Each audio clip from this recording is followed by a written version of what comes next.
Hey everybody, Dan here for Argo Comics, where we do not just publish independent comics, we promote independent comics with the independent comics that I have been picking up. And I have a lot to get to, as you can see perhaps from the background. New location, uh, new location, same independent comics lover. This is just some of them. I can't get to them all today because we can't do them all justice. There's a lot more independent comics to get to. I'm going to go through some of them because, again, we've been on hold for a little bit. I want to get back to this, get back to regularly promoting some of the books that I've been picking up. First things first, though, make sure to hit a like on this video.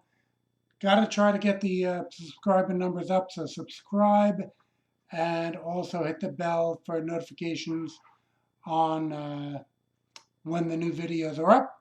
That way the comics are still in circulation. You'll be able to try to get your hands on some of these. And without further ado, let us get into some of the indies that I have been picking up. Okay, we actually had first a few issues of this on the last independent comics haul, and Mary Solinsky and the Wonder Kitty. Okay, so let's see here, get it out of the bag. Okay, I first came across these characters in Yeet. Okay, Carrales the third has been doing this book. Got a forward here with some background information on it. There's a sampling of the artwork. A bit more of a cartoony style.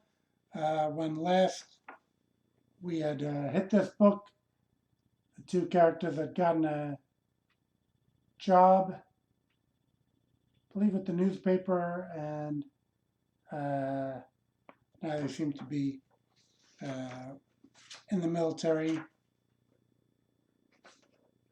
Let's see, unless that was a flashback, because here we are back what appears to be the newspaper. And basically, it's been an enjoyable read. Good characterization.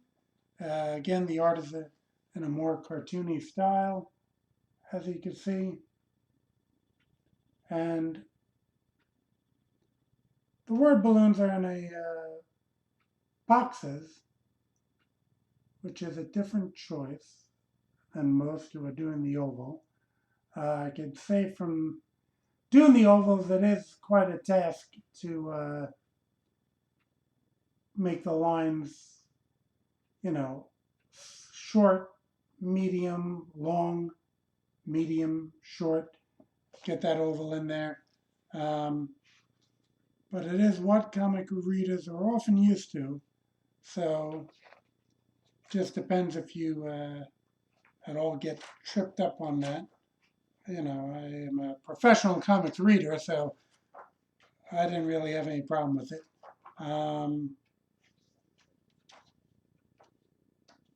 Let's see. We got some editorial material in the back. If you're a person who likes to get your money's worth in a comic, you certainly will do so here because there's quite a bit of dialogue. And as we said, you have all this editorial material. So just with whatever you're paying to get your hands on this issue, you will have a large amount of entertainment that you will get from it. That's Carrales Studios Productions presents. And that is again, I think it's a good art style.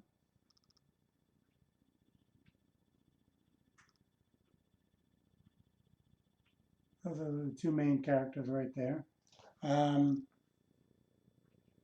We haven't had them doing a lot of,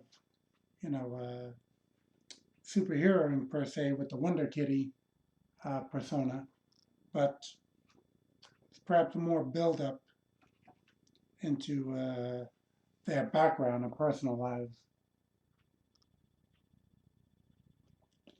So, and it's been a good read. So I would recommend seeking it out. All right. Now we have this book from Aspyre, who I recall from doing Blue Jay, that was their comic. And they have Armstrong, okay, with a creator I'm familiar with, Carlo Garde, doing the art. Okay, so we had Eric Lamont and Gabriel Dill being the Blue Jay creator, Eric Lamont and Gabriel Dill doing the story, Carlo Garde doing the art and inks, colors Miguel Marquez, who colored a good amount of the early Argo 5 issues, lettering Josh Shelton, editor Gabriel Dill, cover Carlo Garde, colors by James G. Brown. Okay, so this appears to be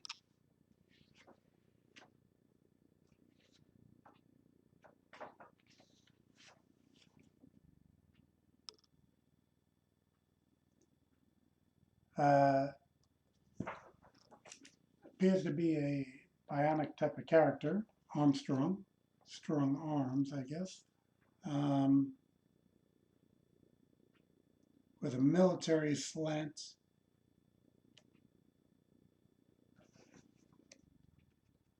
Seems like they can rebuild him. They can make him stronger than he was.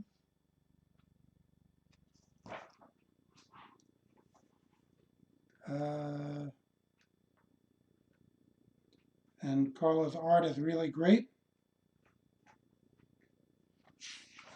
I have to say,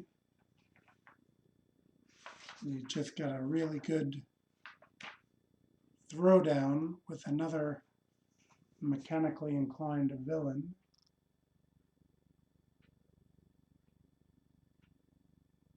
So again, I have to say this book looks great.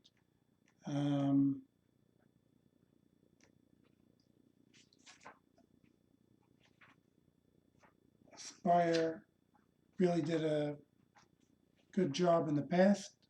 Up, and here we go. We got a little ad for some of the previous Aspyre books. So,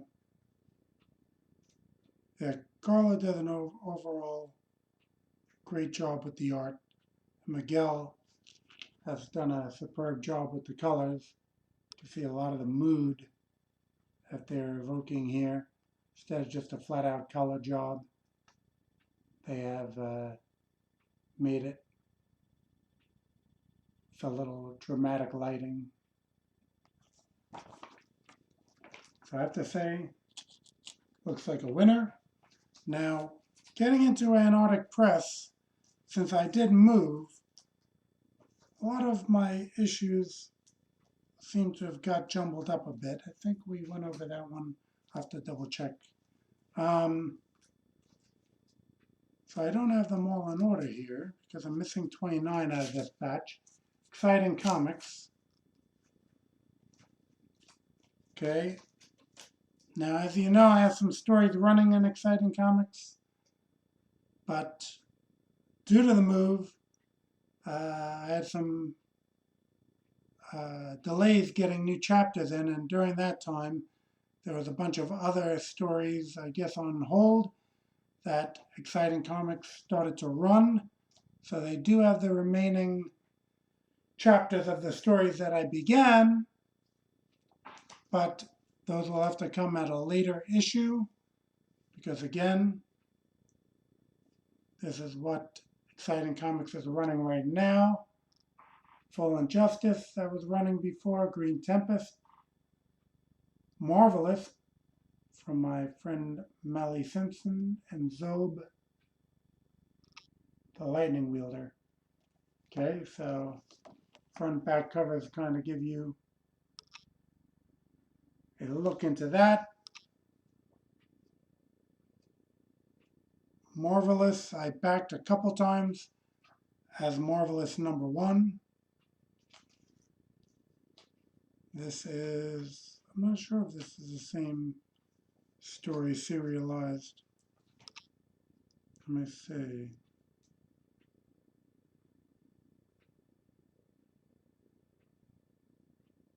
It is still the Dave Jackson art, and Dave Jackson, JXON, had done the art for Marvelous #1, or they call him Marvelous. So this may be the same initial story from Marvelous.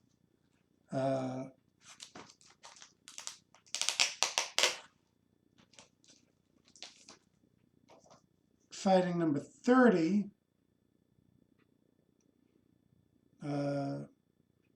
This time they broke it up between Camilla Wallace and Zob. So Camilla Wallace had ran previously in this book by my friend Andre Leal, who did an issue of Sorority of Power. I think it was Sorority of Power number 12, I'm going to say, with Camilla Wallace guest starring. And here he had done a crossover story with Perfect 10, Dave Brink's character. Okay, there's actually an add-on on the Kickstarter, and now getting printed in this book, along with a Zob, the Lightning Wielder chapter. Andre really does fantastic work, which is why, I had him do an issue of Sorority Power.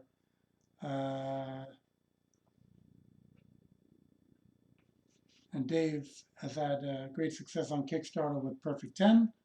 So Andre kind of did this story on his own. And again, it became an add-on on Perfect 10 Kickstarter. Okay, and that now became an addition to Exciting Comics with issue 30. At 31, we have a story, The Alternate. And this is an older character, Herbie. Herbie and the Fat Fury. Let's see. So what do we got in this issue? The Alternate, Atomic Blonde, and Herbie meets Fat Man. Okay. So the stories in this one. The Alternate, Part 1. Let's see. Yeah, it's got a couple artists on it. I feel like Herbie meets Fat Man. Those were two titles from the past, I know. So I can't really tell if this was a new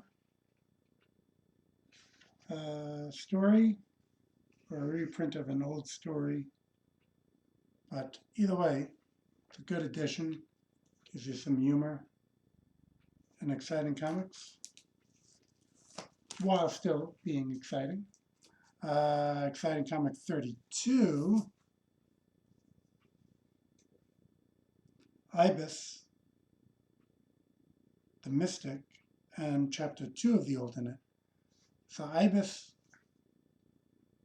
was a character from the past, I guess public domain at this point.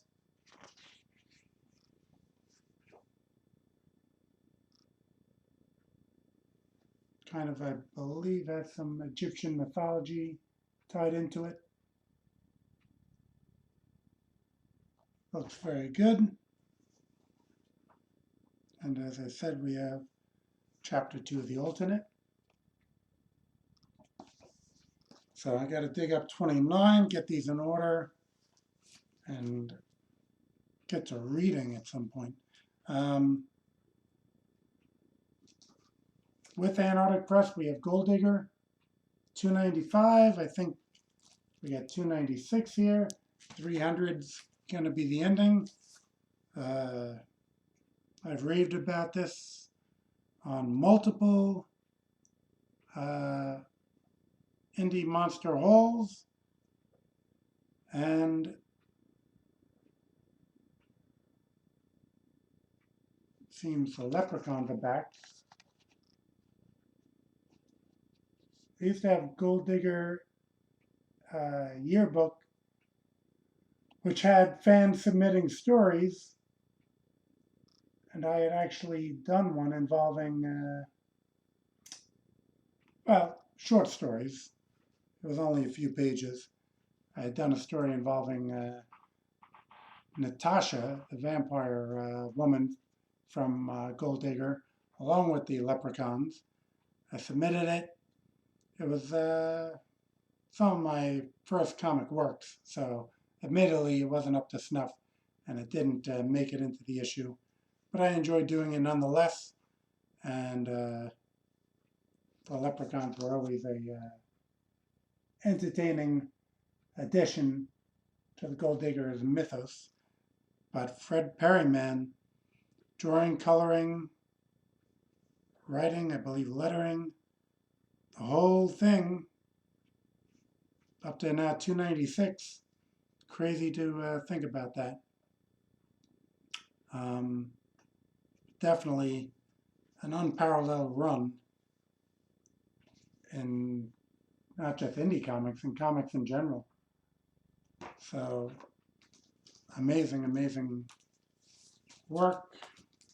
Gold Digger 296.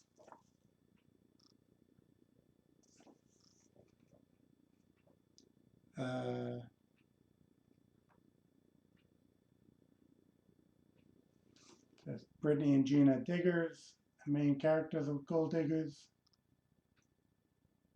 Started out as, well, they're still archaeologists, but the story has taken many twists and turns in the 296 issues.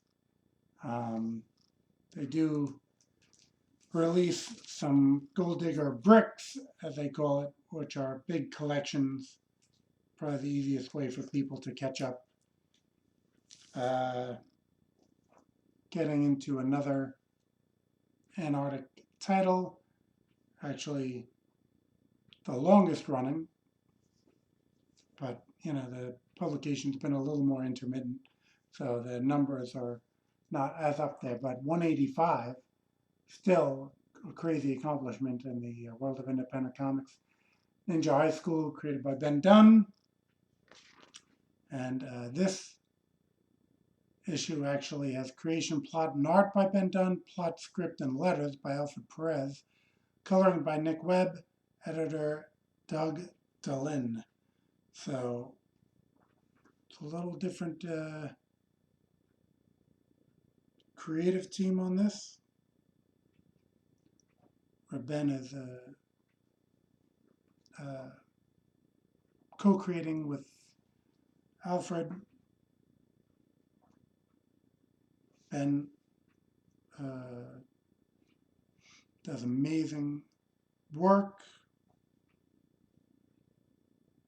Anyone familiar with Ninja High School knows that. Again, classified as a American manga early on, so there is a heavy manga influence. And as far as Ben actually had created the Marvel Mangaverse, where he was working with Marvel, doing manga versions of their characters for a while. But yeah, always been one of my favorite independent comics. And as we can see, the next issue, a little homage to the X-Men with this cover.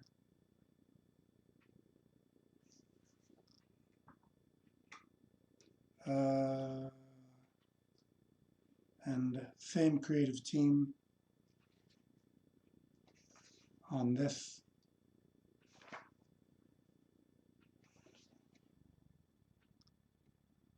You can see it's a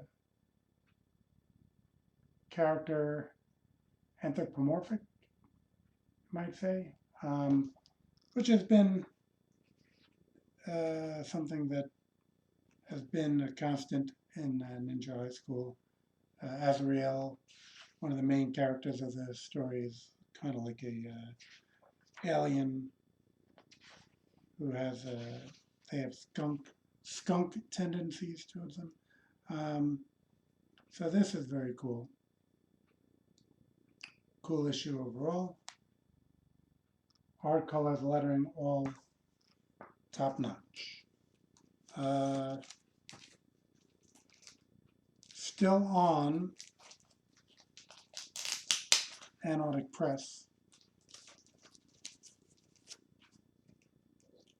we have Tomorrow Girl meets Kamen America. Not sure if this is actually a Kickstarter one that I got, actually. And let's see who the creative team is on this one. Art and plot by Ben Dunn, written and lettered by Alfred Perez. So you can see the relation to the latest Ninja High School issues. Coloring by Shantona Shantuma. Kamen America created by Tim Lim and Mark Pellegrini. So more of Ben's fantastic work. I mean, talk about prolific creator. I mean, this is just a load of great work. And there's Tomorrow Man, or actually preceded Tomorrow Girl. You know, he kind of had a family of heroes with Tomorrow Man, Tomorrow Girl. I think there was a Tomorrow Lad. And this just looks like a fun crossover.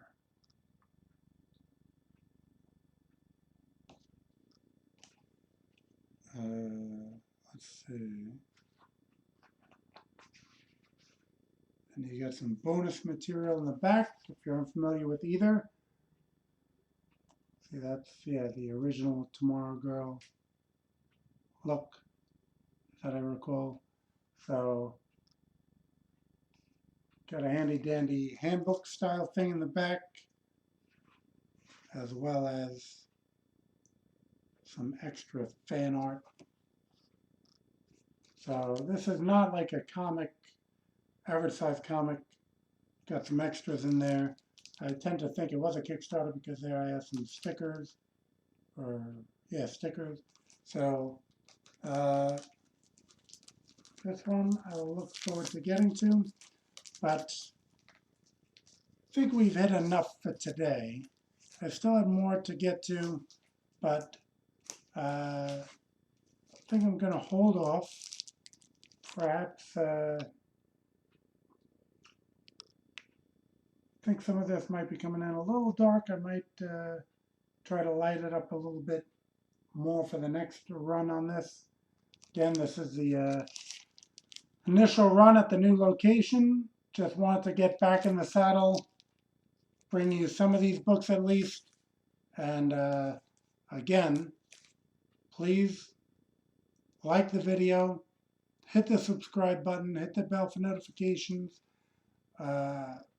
We want to be able to get a little more eyes on us here and get a little more eyes on these books. So I'll be back soon. As you can see, I have a lot more to get through. So I'll be back soon with more indie comic goodness.